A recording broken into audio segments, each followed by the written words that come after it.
Welcome back to Pop Culture Explosion. This is Mike, and today we're going to be talking about Assassin's Creed. So first off, Happy New Year. This is officially the first video recorded for Pop Culture Explosion in 2017. So we have a lot coming up here this year.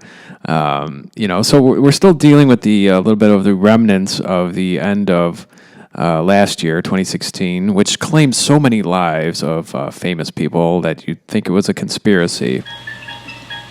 So anyhow, our recent episode was Rogue One, Paul and I, and I hope you checked that one out. People are still asking me what I think about it and texting me and sending me Facebook messages. And so now I just respond with that link, This is what I have to say about it. Here you go. All right. So, that was the last video we recorded in 2016, and this is the first video of 2017, so Happy New Year. And we're going to talk about Assassin's Creed, which came out December 21st, and we did go see it, and it was awesome. So I want to get in a little bit in-depth, new format here in the new year.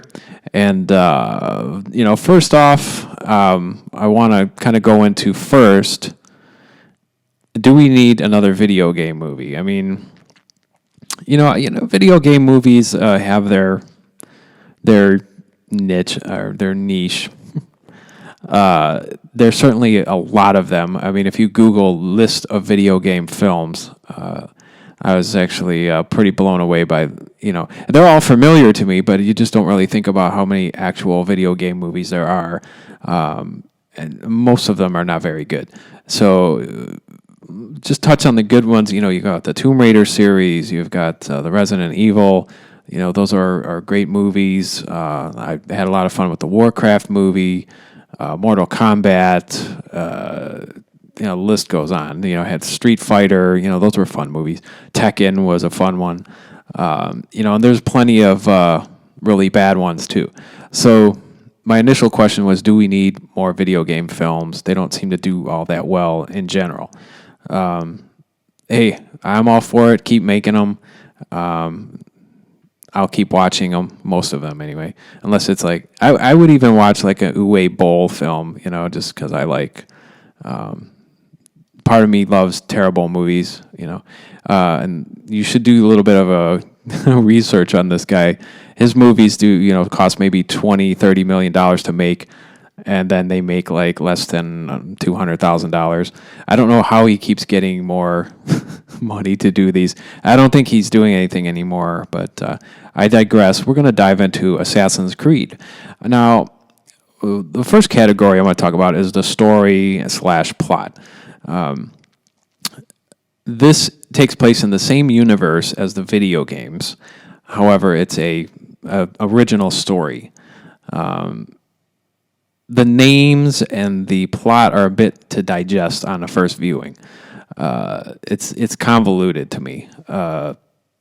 It's one of those like you don't remember the character names and all this stuff, and now you don't remember the character names, and now the character is playing two different characters from two different time frames and so forth. So the movie, I would watch it again and get a different perspective on it. But I think the overall rating, we're going to give it 1 to 4 stars per category.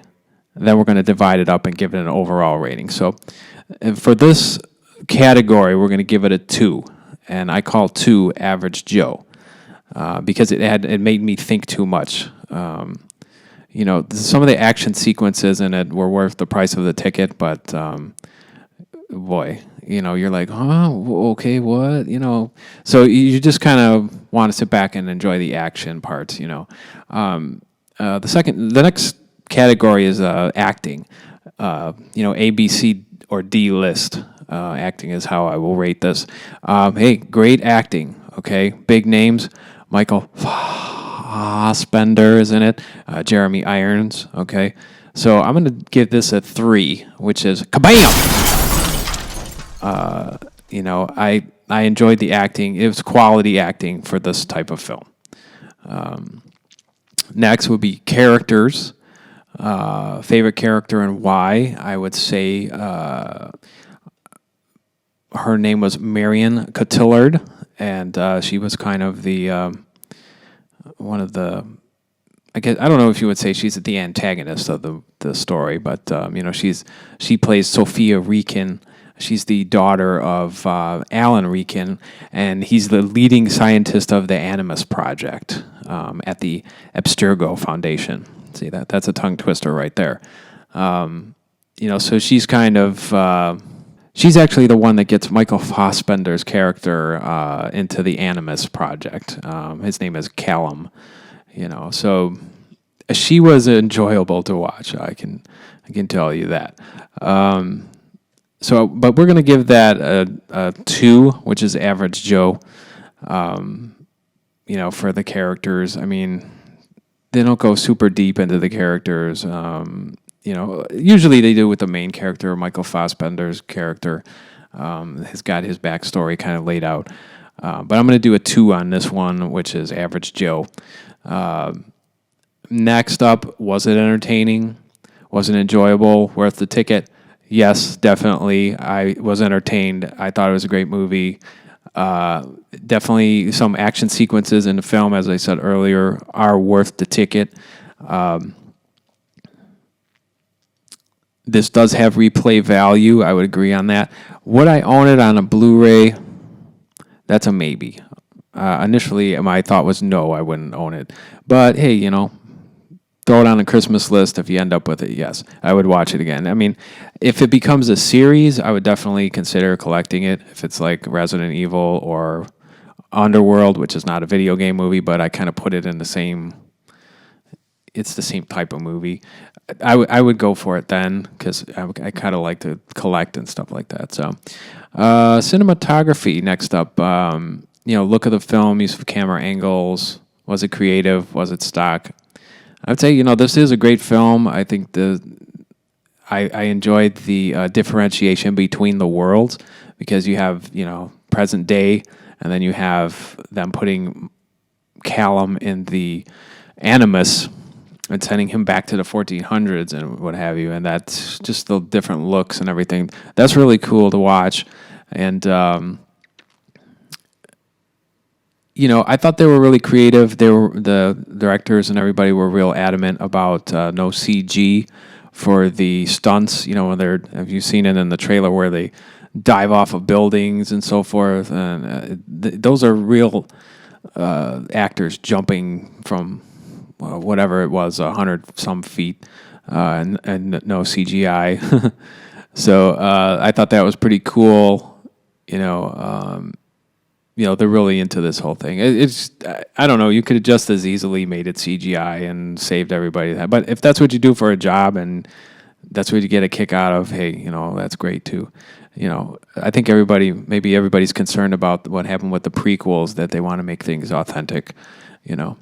So I'm gonna go with a 3 on the cinematography. That was a kabam. Again, third time I'm mentioning this. Action sequences, especially towards the beginning, right away, it was heart pumping. There was sort of a chariot chase or something. I forget. This is a while ago now, but where they're trying to save the prince, and it's just amazing. It was well done. Next category is box office. This movie cost $125 million, or that was the budget.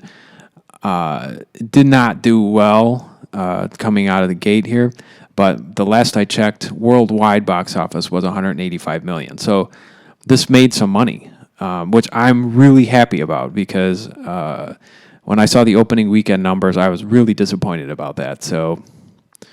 I would like to see another one of these movies. I'm a fan of the series, the video games. I own 90% of them and played most of them.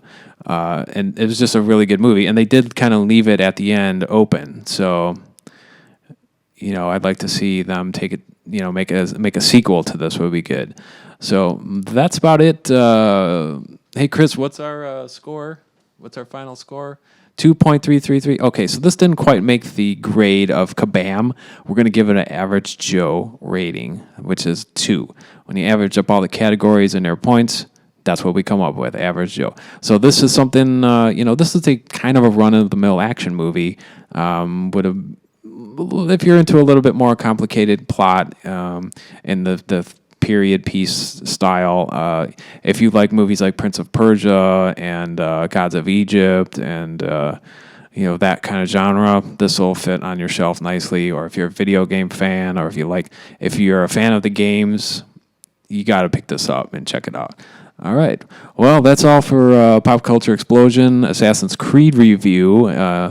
Let's see. Make sure to like, share, and subscribe. And we're going to be coming back with. I've got a lot of work to do here. We got a lot of movies on the docket. I'm currently going through the Marvel Cinematic Universe films, and we're going to be doing a review on every single one of them coming up. So it's fun to see those fresh once again. So anyway, thanks for watching, and if you made it this far, peace out.